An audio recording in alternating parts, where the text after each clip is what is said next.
사각지대 쪽방 실태 파악과 제도 개선을 위한 토론회를 시작하도록 하겠습니다. 사회를 맡은 저는 홈리스 추모제 공동기획단 그리고 홈리스 행동에서 상임활동가로 활동하고 있는 이동현이라고 합니다. 반갑습니다. 네, 오늘 토론회는 2023 홈리스 추모제 공동기획단과 정의당 강은미 위원실 그리고 정의당 심상정 위원실이 같이 주최를 하게 됩니다.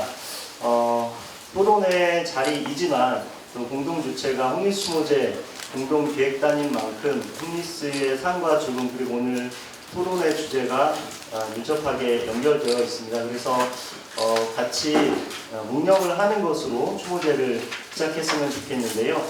자리에서 일어나실 수 있는 분들은 일어나 주시고 어려우신 분들은 자세를 정돈해 주셨으면 좋겠습니다. 홈리스의 사망률, 정확히 얘기해서 노숙 경험이 있는 이들의 사망률은 전체 인구 집단의 4.1배나 높습니다. 나라에 따라서는 2배에서 9배가량 높게 나타나는 것으로 되어 있습니다. 사망 추이도 예사롭지 않습니다. 2013년에 비해서 2021년, 그러니까 8년 전이죠. 8년 시차를 두고 10배가 늘어났다는 게 보건사회연구원과 국립중앙의료원이 얼마 전에 조사에서 낸 자료이기도 합니다. 모든 홈리스의 죽음은 집이 없어서 그리고 열악한 주거에서 살았기 때문에 생긴 집입니다. 그래서 당사자분들은 집은 인권이기도 하지만 집은 의사라고 이야기하기도 합니다. 먼저 세상을 떠난 우리 홈리스 동료분들을 생각하며 다 같이 묵상했으면 좋겠습니다. 일동 묵상.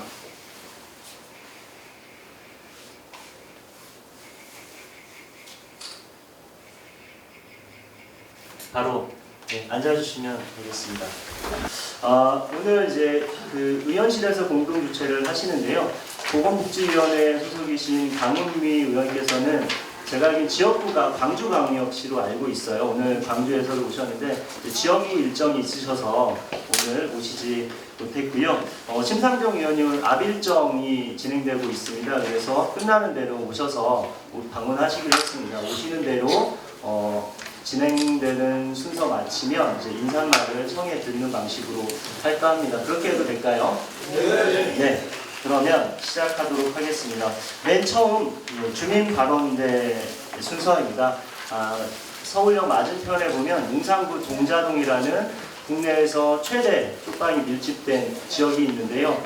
그러면 쪽방촌이다 이렇게 우리가 부르기도 하는데 그럼에도 불구하고 그 안에 쪽방으로 인정받지 못한 곳에 거주하셔서 쪽방주민 지원을 못 받는 그런 분들이 많이 있습니다. 그에 대해서는 저희가 부록으로 92페이지에 동자동 사각지대 쪽방 주민 및 업무 실태 조사를 지난 7, 8월에 했는데요. 그 내용도 참고해 주시면 좋을 것 같습니다. 사각지대 쪽방에 계시는 이상진님께서 동인의 말씀을 해 주시기로 하셨습니다. 저는 동자동 쪽방편에서 12년 동안 옮겨다니며 살았습니다.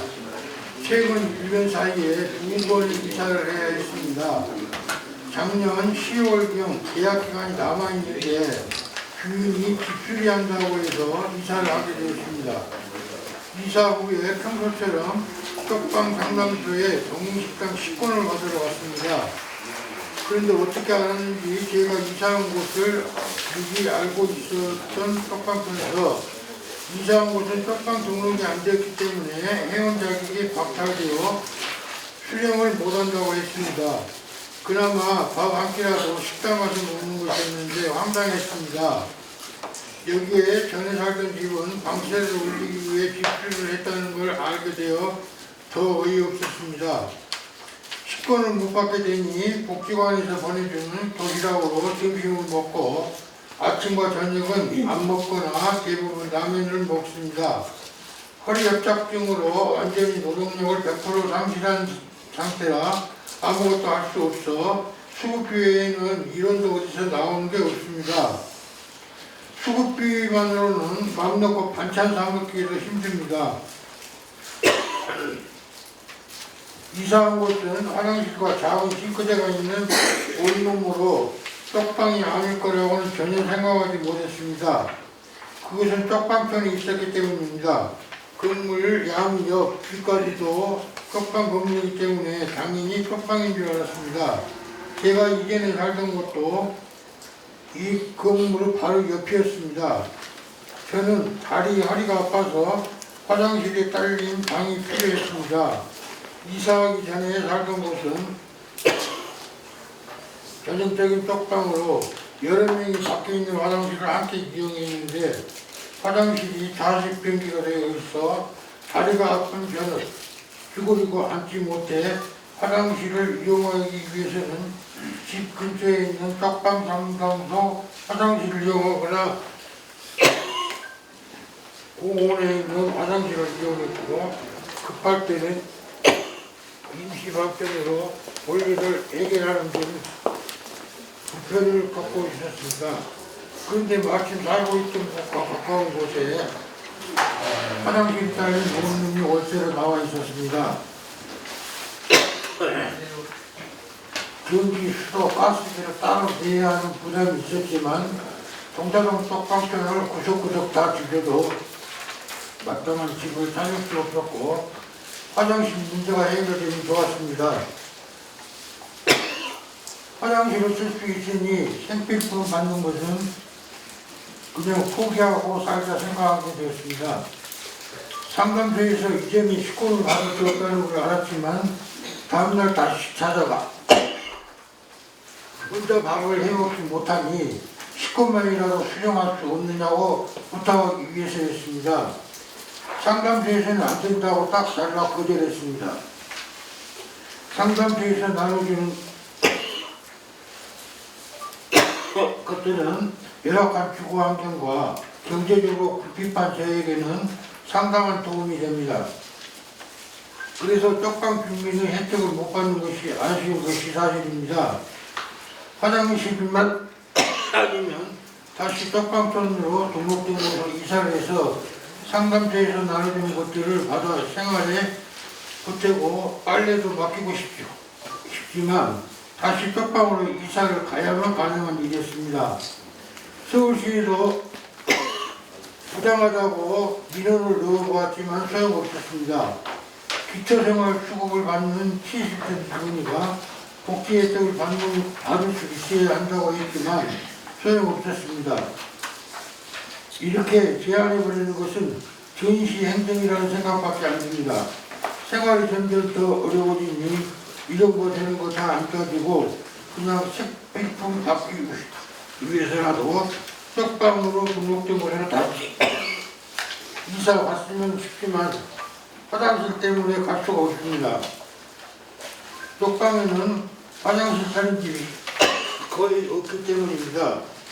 12년을 쪽방으로 등록된 곳에서 살았고 노동력도 거의 없고 수급비만으로 살아야 하는 나는 나 같은 사람이 쪽방 상담소에 주는 복지 혜택을 받아야 하는 거 아닐까요? 서울시 복지 혜택이 복지 정책이 잘못된 거 아닌가요?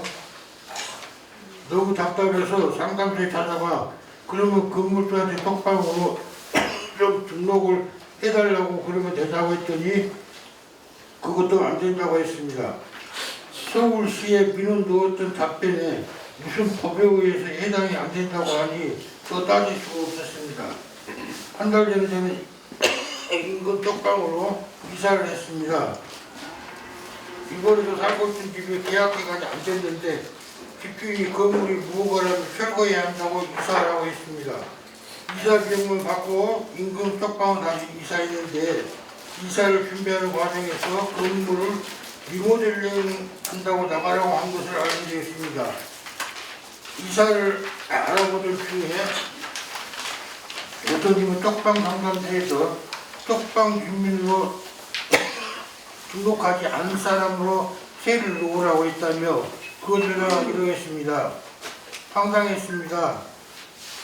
상담소가 서울시 복지정책의 일환으로 운영하는 곳인데 그런 말도 안 되는 압력을 넣어놓고 있다는 것은 상식 밖이었습니다. 이번에 이사한 곳은 다행히 화장실이 있습니다.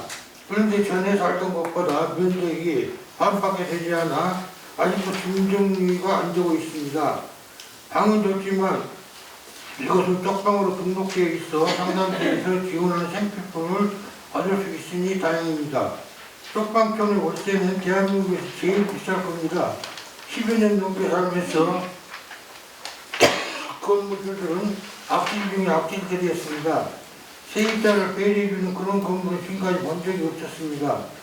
이런 문제를 해결하기 위한 근본적인 방안은 동자동 공공주택 개발뿐입니다. 지금까지 쪽방이 거주하면서 아주 혐오스럽고 개탄스러운 것은 건물주들의 편법이었습니다.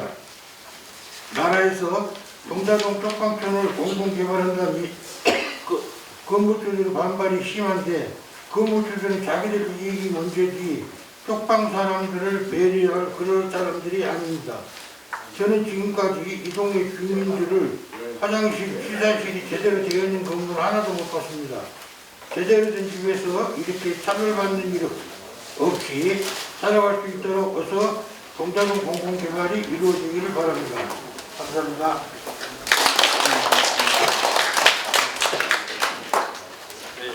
네, 발제자께서 나오셔도 될 것 같습니다. 예, 한 달락 한 달락 말씀하시는 중에도 많은 기침을 하실 수밖에 없는 열악한 건강 상태이시고 쪽방 실태 조사를 서울시가 매해 진행을 하는데요.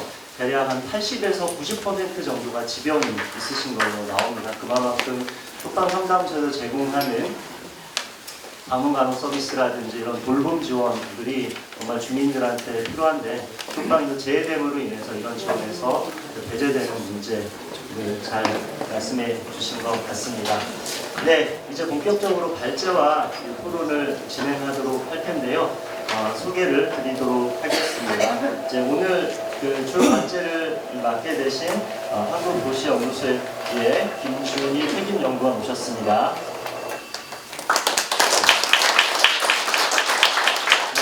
토론자로 오셨습니다. 사각지대에 없는 복지가 약자 복지다라는 주제로 토론하실 박승민 동자동 산업박 상임활동가 오셨습니다. 그다음에 도시촌 실태에 대해서 토론해 주겠습니다. 이영호 천주교 비민사무위원회 대학동 도시촌 담당 신부님 오셨습니다. 광주광역시에서도 쪽방촌에 대한 실태 조사를 진행했습니다. 김종희 광주지역문제해결 플랫폼 못지않게 먼저 대구에서도 조사를 하셨는데 유경진 대구 쪽방상담소 감사드리겠습니다. 그리고 제 오른쪽에 보건복지부 자료에는 정재은님이라고 나왔는데요. 정충현 복지정책관님 오셨습니다. 그리고 한쪽에 저렇게 명패만 덜렁인데요. 관악지자체인 서울특별시와 그리고 주택문제로서 국토교통부가 굉장히 중요합니다. 그래서 서울시와 국토부를 불렀는데 오시지 않았습니다. 경종을 객석에서 울리고 계시는데 명패만 이렇게 나왔습니다. 네, 일 잘하라고 야유의 박수 한번 주시면 좋겠습니다. 소개를 드렸고요. 아까도 말씀드렸듯이 오늘 토론회는 심상정 위원실에서 같이 주최를 합니다. 그래서 일정 맞추시고 인사 말씀 전해주시러 오셨습니다. 심상정 위원님 큰 박수로 부탁드립니다.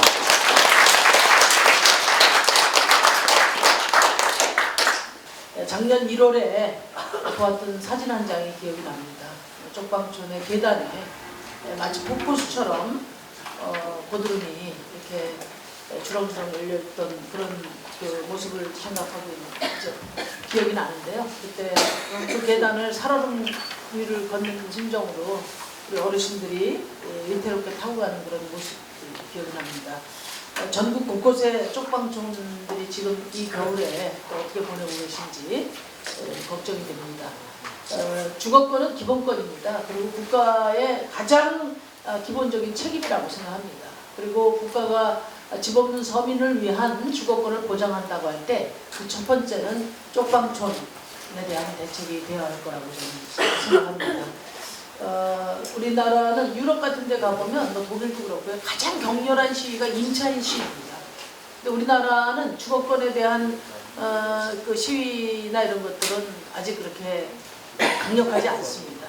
왜냐하면은 오랫동안 우리 사회에서는 집은 그냥 개인 재산이라는 생각이 있었고 내 집 마련을 못하는 거는 부모님을 잘못 만났거나 내가 무능해서 그렇다 이런 식으로 사회적으로 세뇌되어 온 측면이 있습니다. 그런데 제가 국토위 하면서 지금 이제 4년 차잖아요. 첫해 진보정당 20년 만에 국토위는 처음 했습니다. 제가 이번에 처음에 국토위에 가보니까 주로 의제가 서울 집값, 강남 집값 같은 것밖에 없었습니다. 뭐 지역구에 사시는 분들의 어떤 주거 환경이라든지 또 공공주택 문제라든지 이런 부분들은 거의 다뤄지지 않았는데 그래도 지금은 깡통 전세 사기건을 계기로 해서 지금 서민들의 의제가 많이 다뤄지고 있습니다.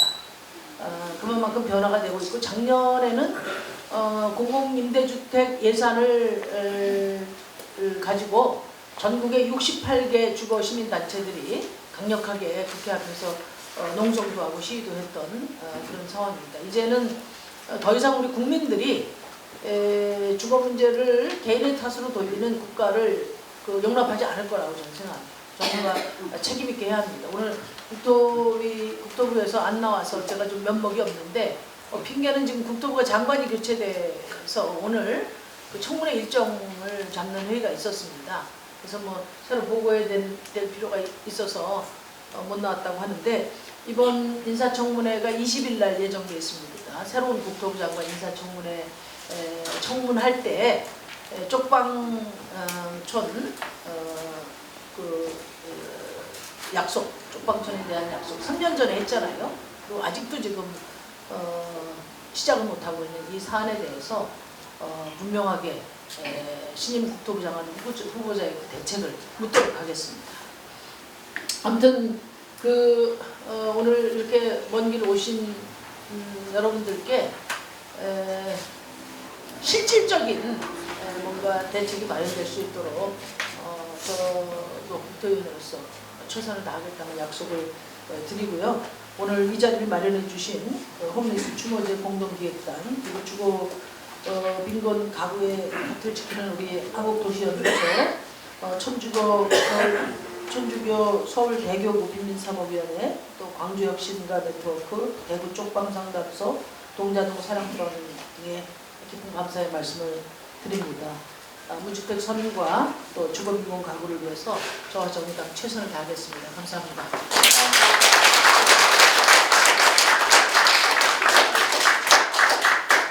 네, 인사 말씀 감사합니다. 네, 새로 국토부 장관이 선임이 되면 또 그이가 또 오늘 토론회에서 나온 이야기들 쪽방 주민의 주거복지 향상을 위해서 노력할 수 있도록 위원님께서 또 많이 의정활동에 반영해 주시리라 생각합니다. 네, 이제 본격적으로 이제 발제와 토론 시작하도록 하겠습니다.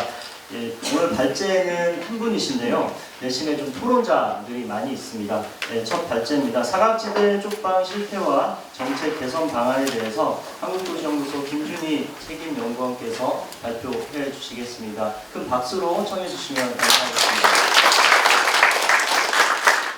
네, 오늘 사각지대 쪽방 실태와 정책 개선 방안에 대해서 발제를 시작하도록 하겠습니다. 제 발제 시간이 30분 정도 해도 된다고 들었는데요. 가능하면 30분 넘기지 않도록 해보겠습니다. 오늘 말씀드릴 내용은 첫 번째로 이제 쪽방에 대한 정의에 관해서 좀 말씀드리고, 그다음에 어떤 지원이 되고 있는지에서 개괄적으로 말씀드리려고 합니다. 그 다음으로는 구로구를 중심으로 사각지대 쪽방의 실태에 대해서 간략하게 말씀드리고, 마지막으로 이 부분이 가장 중요할 텐데요. 그래서 이제 정책을 어떤 방향으로 개선해야 되느냐에 대해서 말씀을 드리려고 합니다. 네, 첫 번째로는 이제 쪽방에 대한 정의와 지원 실태입니다. 그래서 앞쪽에 간략하게 어떻게 이렇게 쪽방촌이라는 것이 이제 형성되게 되었는가에 대해서 설명을 해놨는데요. 여기가 이제 1960년대 이후에 산업화로 인해서 이제 서울로 사람들이 몰려오게 되면서 주거지가 이제 필요하게 된 거죠. 그래서 주로 일용직을 하시는 분들이 이제 거주하시게 되는 거가 이제 쪽방이 이제 밀집된 지역에 그런 분들이 이제 몰려들게 돼 있습니다. 그런데 여기에서 이따도 말씀드리겠지만 특징이라는 거는 원래에 살던 사람들이 떠난 곳에 지금 가난한 사람들이 주거지로서 이제 보증금이 없거나 적거나 하기 때문에 이제 좀 밀집하게 됐다는 특징이 있을 수 있습니다. 그 쪽방이라는 거는 예전부터 있었지만 이제 사회적으로 주목을 받게 된 거는 1997년에 외환위기 이후에 이제 많은 사람들이 거리로 나오게 되면서 이제 뭐 실직 노숙인이라는 말도 나오고 또 이제 거기에 따라서 그 인근에 있는 쪽방까지는 주목을 받게 됩니다. 그래서 한 2000년대부터 이제 보건복지부에서 쪽방 상담소 설치하고 거기에 대한 지원을 시작을 하게 됩니다. 근데 오늘의 얘기의 좀 핵심이기도 한데요. 이런 쪽방이라는 거, 쪽방이라는 말은 많이 쓰긴 하는데 이 말이 굉장히 이제 모호한 것이 있다. 그래서 쪽방이란 말도 있고, 고시원이란 말도 있고, 뭐 원룸형 주거라는 것도 있고, 뭐 미니 원룸이라는 것도 있고, 뭐 준쪽방이라는 것도 있고, 굉장히 많은 용어들을 사용하고 있는데요. 이런 것들이 사실 좀 명확하게 구분하기가 어렵다. 그러니까 고시원 같은 경우만 하더라도 뭐 근린생활일 수도 있고, 주택일 수도 있고, 뭐 다양한 형태인 거잖아요. 그래서 이게 좀 어려운, 범주화하기는 좀 어렵다라는 얘기를 드릴 수 있을 것 같습니다. 그럼 공식적으로는 쪽방을 어떻게 정의하고 있냐고 봤을 때 이제 중앙정부에서 이제 국토교통부 같은 경우는 주거체계적 주거지원 사업을 하고 있죠. 그래서 거기에 이제 쪽방을 하나의 유형으로 얘기를 하고 있습니다. 그런데 사실 쪽방이 뭔지에 대해서는 정의를 하고 있지 않아요. 그 용어는 사용하고 있지만 뭔지에 대해서는 얘기하지 않기 때문에 사실 그 지원해주는 사람의 재량, 자기의 판단 이런 거에 따라서 지원 대상이 좀 결정되는 문제가 있습니다. 그리고 이제 보건복지부 같은 경우도 2000년에 이제 10개, 서울과 뭐 부산, 대구 이런 데다 이제 10개 쪽방 상담소를 설치를 한 거죠. 밀집 지역에. 이렇게 설치해놓고 서비스를 지원하고 있는데 2000년 이후에 더 이상 이제 뭐 조사를 하거나 쪽방 상담소를 신규 설치하거나 이러지 않고 있습니다.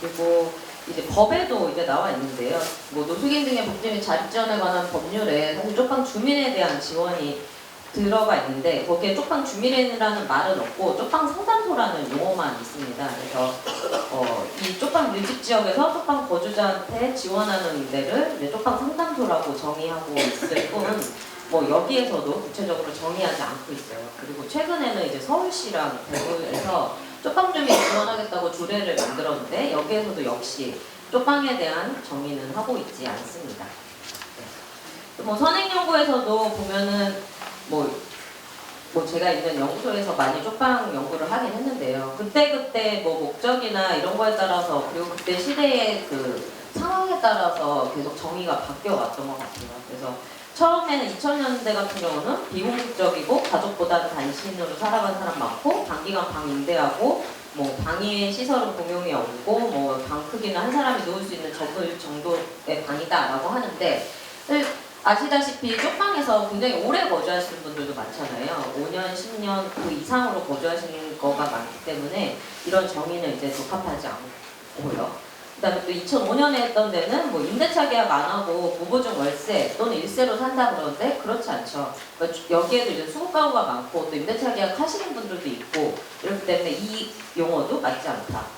그리고 뭐 이제 토지주택연구원 같은 경우는 뭐 면적 기준을 6.6제곱, 그러니까 한 2평 정도로 하고 뭐 이런 식으로 이제 했는데 사실은 6.6제곱이 넘는다고 쪽방이 아닌 건 아니잖아요.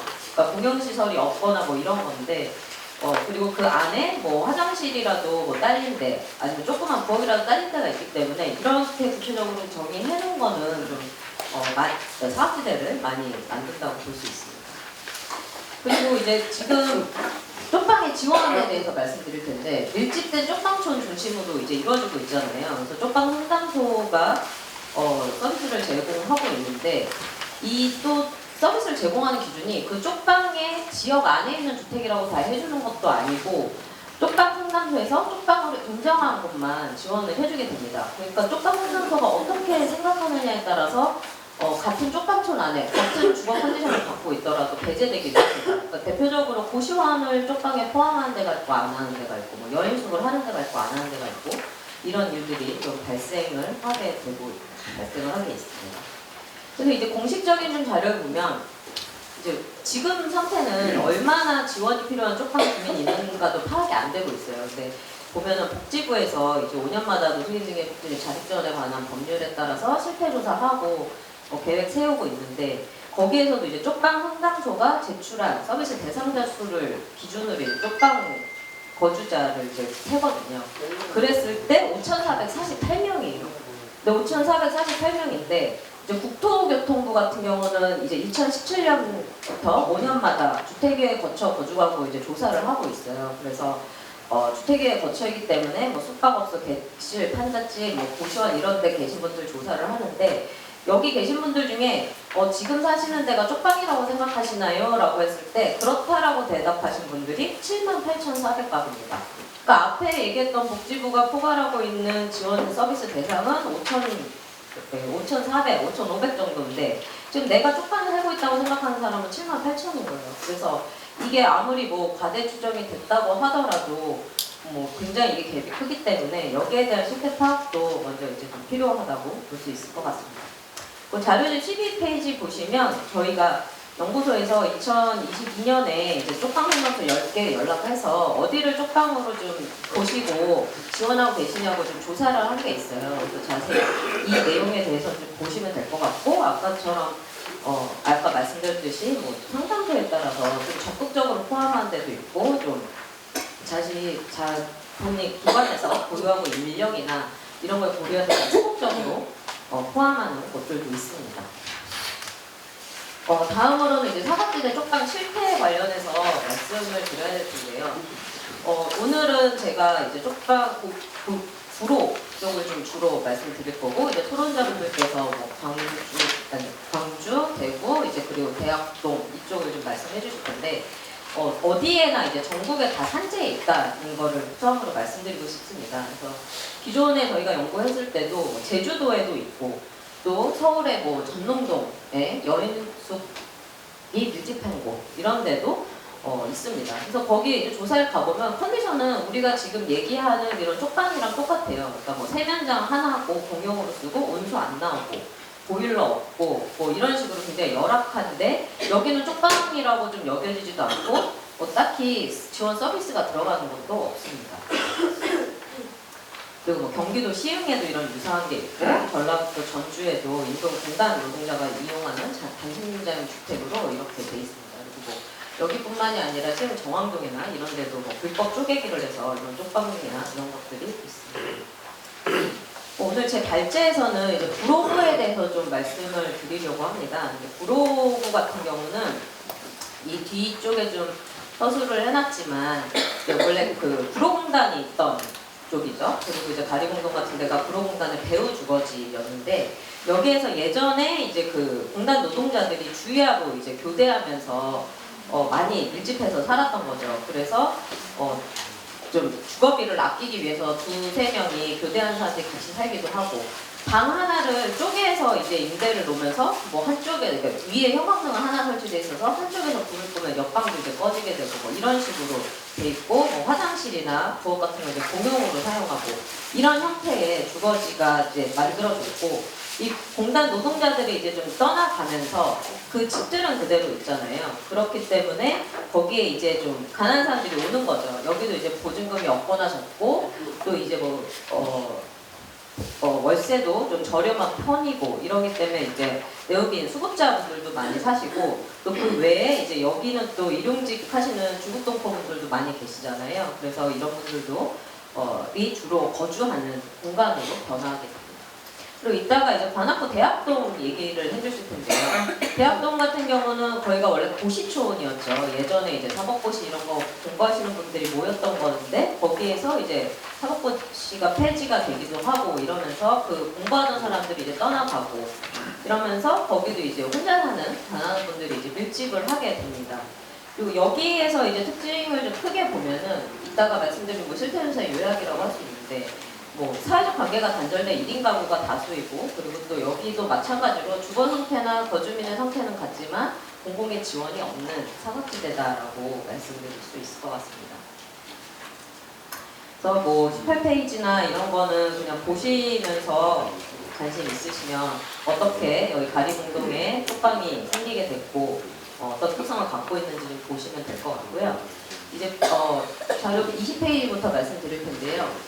저희 연구소에서 2019년에 구로구의 그 구로 주거복지센터랑 주로 이제 같이 해서 여기 거주민 실태조사를 한 200가구 정도 했었고, 2022년에는 천주교 국민사업위원회와 같이 여기 이제 거주 가구를 같이 만나 뵈면서 이제 조사를 했습니다. 그래서 지금 이 조사 결과를 바탕으로 천주교 국민사업위에서 이 주민들을 위한 공간을 또 조성을 하고 계시다고 해요. 그래서 아직 완공은 안 된 걸로 알고 있는데, 네, 그런 상황입니다.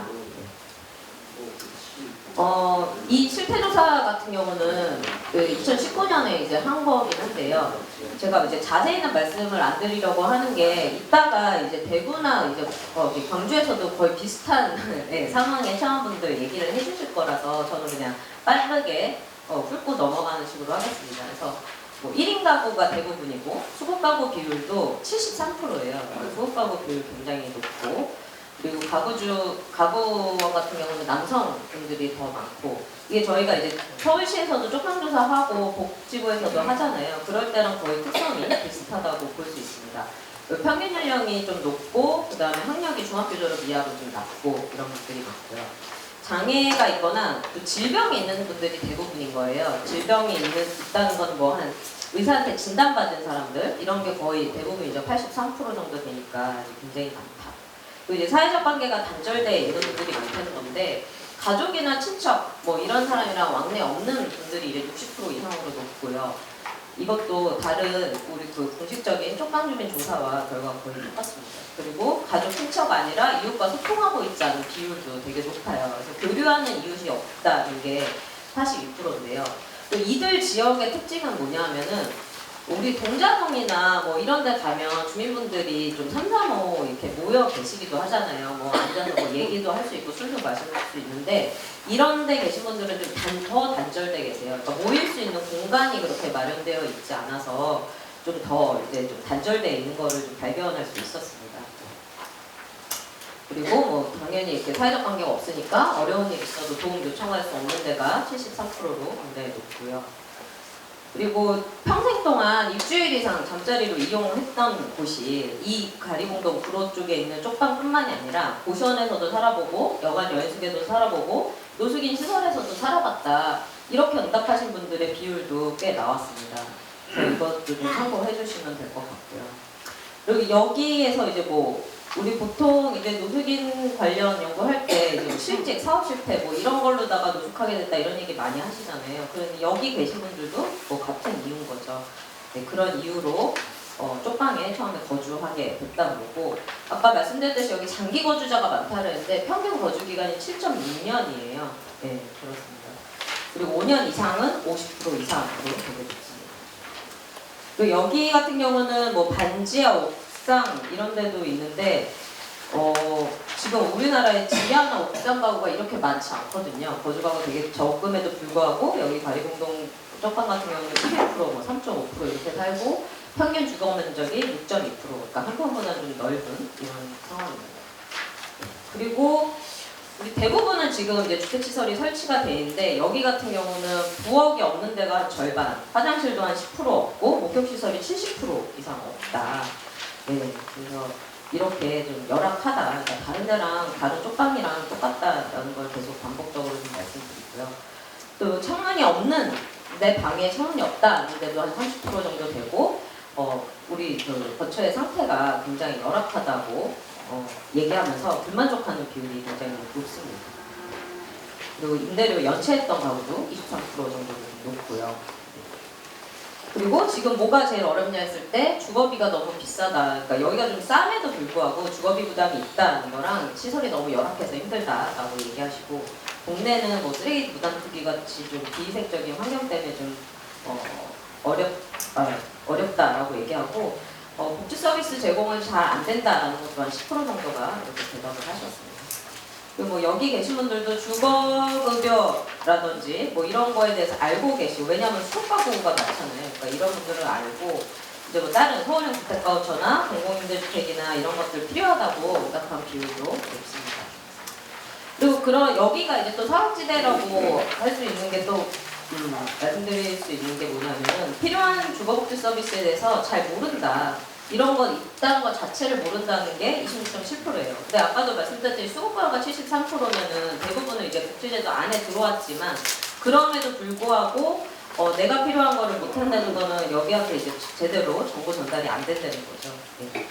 그런 걸 볼 수 있고 또 이제 공공임대주택 가서 살고 싶다는 분들이 90% 이상으로 굉장히 높습니다. 그러니까 이분들도 적극적으로 발굴해서 지원을 해야 된다는 거고 마지막으로 이제 주거지원 외에 필요한 사회 서비스는 생계급여 같은 소득보조가 지속적으로 필요하다 이렇게 말씀을 해주셨습니다.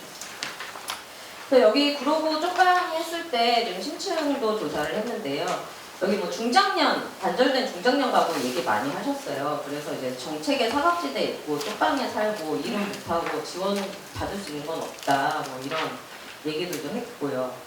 그리고 이제 제일 좀 어렵다고 얘기했던 게 이 쪽방 주민으로 인정이 되면 이제 주거복지센터나 이런 데서 지원을 할 수 있는 것들이 있는데 또 이제 그게 주거복지센터에서만 선택을 할 수 있는 게 아니라 읍면동으로 좀 연계를 해줘야 되는데 그 담당자에 따라서 지원 여부가 좀 결정되는 거예요. 그런데 너무 애매하다.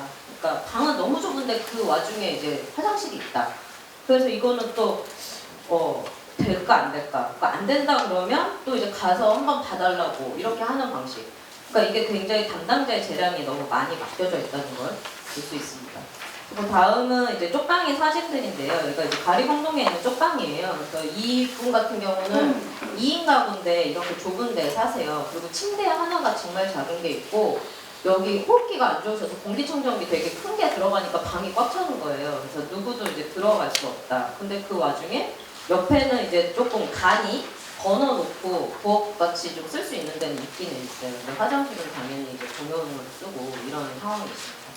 이런 것들의 사진은 좀 보시고 이제 밖에 있는 사진전도 있으니까 보시면 될 것 같고요. 마지막으로 정책 개선 방안입니다. 그래서 몇 가지를 말씀드릴 텐데 쪽방 같은 경우 좀 용어가 필요하기는 필요한데 너무 이거를 엄격하게 정의를 했을 때는 사각지대가 이제 많이 발생한다는 겁니다. 그래서 아까도 말씀드렸듯이 면적 기준으로 보기도 애매하고 또 보증금 유무로 보기도 애매하고 편의시설 설치도 그렇다. 그래서 지금 외국 같은 경우는 그러면 이럴 때 어떻게 하냐라고 했을 때 오히려 굉장히 포괄적이고 좀 더 모호하게 정의하는 부분이 있어요. 그래서 우리나라 쪽방과 비슷한 이제 미국의 그 SRO라는 게 있는데 여기에는 좀 이제 좀 모호하게 얘기를 하는 거죠. 그래서 네 그렇습니다. 그래서 뉴욕주 같은 경우는 뭐 건물을 임차 또는 소유한 상태로 3가구 이상이 독립적으로 생활하는 주택 뭐 이런 식으로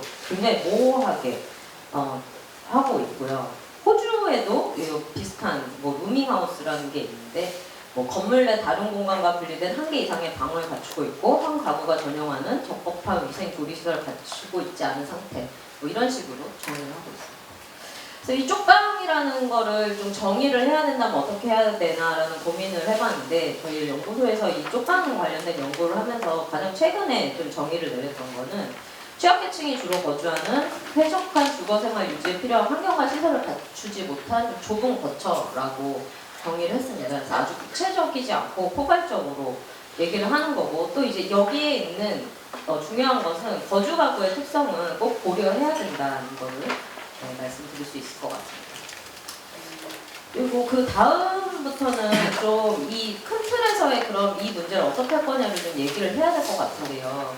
이 쪽방을 포함한 노숙인 등의 지원에서 좀 국토교통부의 역할이 많이 필요하다는 겁니다. 그러니까 이게 사실 뭐 아동, 노인 뭐 이런 게 아니라 집이 없는 상태인 거잖아요. 그러면 거기에 있어서는 주택 공급이라는 게 가장 제일 공공임대주택 공급이 가장 중요한 거고 그게 뭐 영구적인 거든 아니면 잠깐 뭐 공급한 거든 뭐 임시 거처든 간에 그런데 지금은 좀 국토교통부가 여기에 대해서 역할을 하는 게 없다라는 걸 없다기보다는 이제 주거취약계층 주거지원사업을 하고 있지만 좀 더 이제 체계적으로 해야 된다. 그래서 대부분 이제 노숙인이라고 얘기가 이제 들어가게 되면은 이제 복지부에서 하고 있는데 이제 거리노숙, 노숙인 시설, 쪽방, 고시원, 여관 같은 이제 그 주거취약계층에 대한 전반적인 좀 주거 중심의 접근이 필요하다. 그래서 미국 같은 경우는 주택도시개발부, 또 영국은 주택법 같은 데서 이제 홈리스 문제를 다루고 있거든요.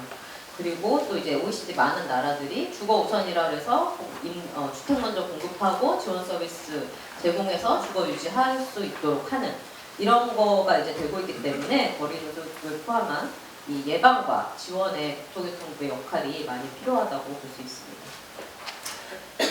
그리고 지금 참 법이 오늘 그 복지부에서도 오셨지만 너무 좀 이게 좀 그렇죠. 그리고 여기에 이제 노숙인 등이라는 용어를 쓰면서 굉장히 뭐랄까 좀 지원 대상도 굉장히 한정이 되고 이런 거가 있어요. 그러니까 노숙인 등이라고 했을 때 뭐 이제 거리 노숙이나 노숙인 시설에 계신 분들은 좀 명확한데 그 외에 다목 상당한 기간 동안 주거로서의 적절성이 현저히 낮은 곳에 생활하는 사람이라고 했을 때는 좀 이게 어찌 보면 굉장히 넓게 정리하고 있지만 실제 너무 적용 대상이 없는 거죠. 그래서 실태 조사를 해도 쪽방상담소가 지원하는 데만 하고 실질적으로 지원을 해도 쪽방상담소가 하는 데만 하고 뭐 이런 문제가 있습니다. 그래서 오히려 주거취약계층 주거지원 업무 처리 지침 같은 걸 보면 굉장히 이제 세세하게 나열을 해놓는데요. 이런 식으로 좀 바꿀 필요가 있지 않나라고 이제 보고 있습니다.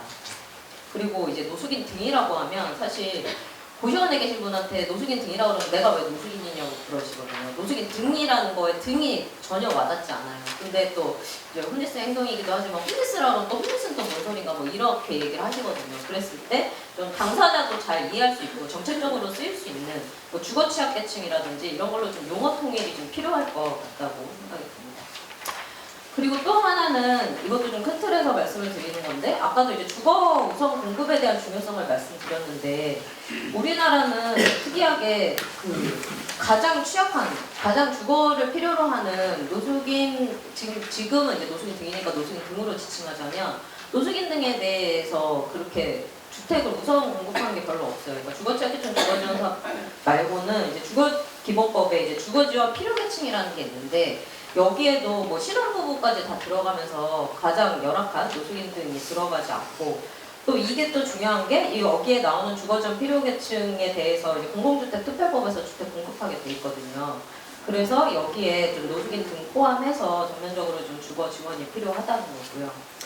그 다음에는 사각지대 쪽방을 발굴하고 이제 지원하는 것도 필요하다. 그래서 지금 이 체계가 아예 없는 것도 아니거든요. 그러니까 주거급여에 따라서 주거급여 받는 분들 이제 조사관이 있는데 이 담당 조사관이 가서 주택 상태도 보고 이 사람이 실제로 거주하는지도 보게 돼 있어요.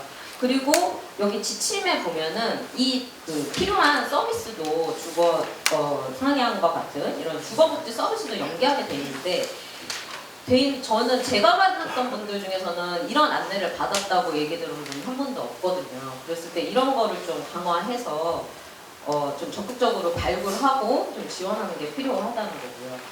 또 하나는 지금 뭐 주거복지센터라는 게 있잖아요. 근데 주거복지센터라는 게 중앙정부에서 계속 좀 강조를 하고 있어요. 그리고 이제 주거복지 성과에 대해서 이제 재건축 초과이익 환수지 부담금 이것도 이제 지자체 배분할 때 이런 것도 평가하거든요. 주거복지센터 설치했냐 뭐 이런 것도 하고 있는데 사실 중앙정부에서 주거복지센터 설치나 운영에 대해서 지원하는 거는 하나도 없어요. 그리고 어떻게 운영하는지에 대한 기준도 없고 이렇습니다. 근데 여기에 대해서도 좀 명확하게 기준을 하고 이 업무도 좀 설정하고 그러면은 예를 들어서 얼마나 이 지원 서비스 대상이 있고 거기에 따라서 얼만큼의 예산과 인력이 필요한지 이런 거를 좀 큰 틀에서 좀 가이드라인을 주는 것이 필요하고 지금 지자체에만 다 맡겨놓고 있는데 그러지 말고 전국적으로 다 설치가 되고 주거 사각지대 발굴하고 지원할 수 있도록 예산도 좀 지원해야 된다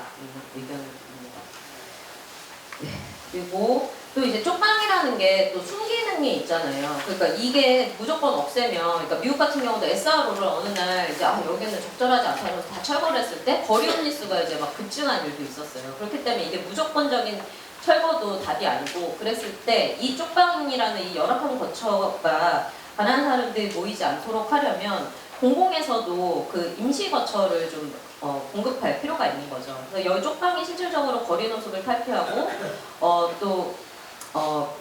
아주 이제 보증금이 없기 때문에 보증금을 다 까먹어도 거리까지 나오지 않도록 하는 기능을 하고 있는데 그래서 이제 서울 같은 데는 뭐 임시주거 지원 같은 거 하면은 이런 쪽방이나 고시원 이런 데로 연계를 해요. 근데 또 여기에도 이제 그러니까 휠체어 이용을 하거나 아니면 이제 뭐 여성이거나 이런 분들은 적정한 거처를 찾기도 어렵고 주거 품질은 하나도 안 좋은데 주거급여 오르는 만큼 뭐 월세는 올라가고 있고 뭐 이런 거거든요. 그래서 공공에서 이렇게 좀 임시 거처, 그러니까 영구적인 주택으로 공공임대주택이든 이런 데로 가기 전에 이용할 수 있는 데를 좀 적극적으로 공급해야 된다는 의견을 드립니다. 그리고 이거는 이제 서울시 얘기이긴 한데요. 그러니까 서울시 얘기라기보다 주거 성향 이동에 대한 주거비 지원도 필요하다는 거죠. 그래서 서울시 같은 경우는 특정 바우처에서 쪽방이나 사회복지시설에서 나오면 한 1년, 2년 정도, 2년까지, 최대 2년까지 좀 지원해 주는 게 있어요. 그래서 1, 2인 가구 기준으로 12만 원을 지원해 주는데 지금 이게 중앙정부 사업으로는 없기도 하고 또 이제 서울 사업에서만 봤을 때는 수급 가구는 또 제외하거든요. 근데 아까 우리 증언해 주신 분도 말씀하셨지만 이분은 이제 그 화장실도 없는 쪽방에서 이제 있을 수가 없어서 그 쪽방촌 안에 있는 그 화장실이 갖춰진 곳을 갔단 말이에요. 그래서 월세가 원래는 뭐 주거급여로 됐다가 한 40만 원 정도로 굉장히 올랐는데 이분은 또 특정 바우처는 받을 수 없는 거예요.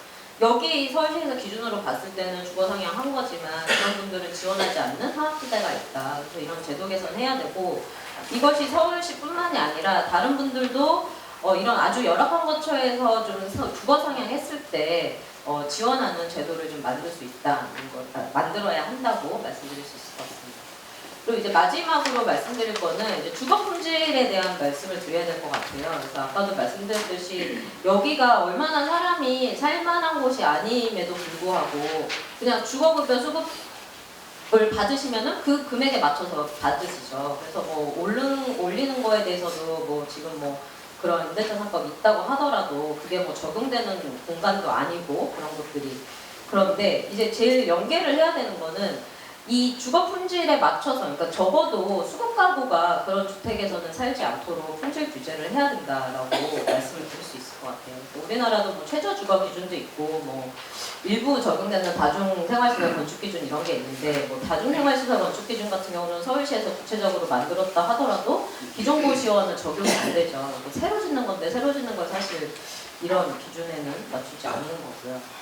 그랬을 때 이제 외국 같은 경우 뭐 제가 여러 사례를 넣어놓긴 했지만 다 말씀드릴 건 아니고 몇 가지만 말씀드리고 마무리할 텐데요.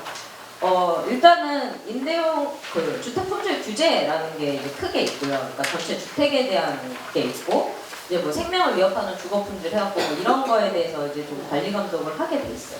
그리고 여기에는 또 하나는 쪽방 같은 아까 말씀드렸던 SRO라는 거 있잖아요. 거기에 별도로 적용되는 걸 또 만들었어요. 그러니까 우리나라 아까 얘기했던 그 다중생활시설 그것처럼 SRO에 별도로 적용되는 주택 품질 기준으로 해서 위생시설, 공간과 보안, 접근성 이런 것들을 따로 좀 하고 있습니다.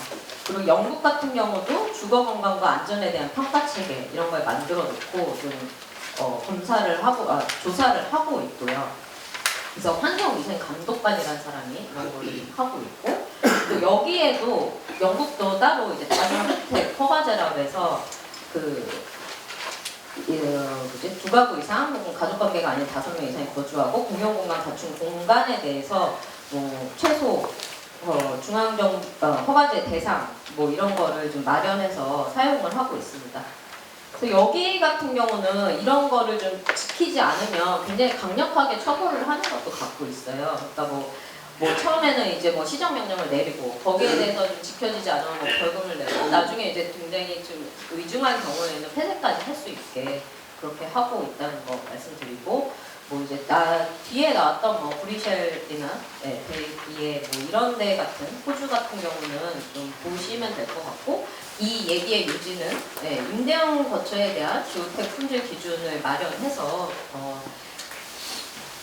어느 누구도 좀 열악한 주택에 거주하지 않도록 중앙정부에서 열심히 규제해야 된다라고 말씀드리면서 발제를 마치겠습니다.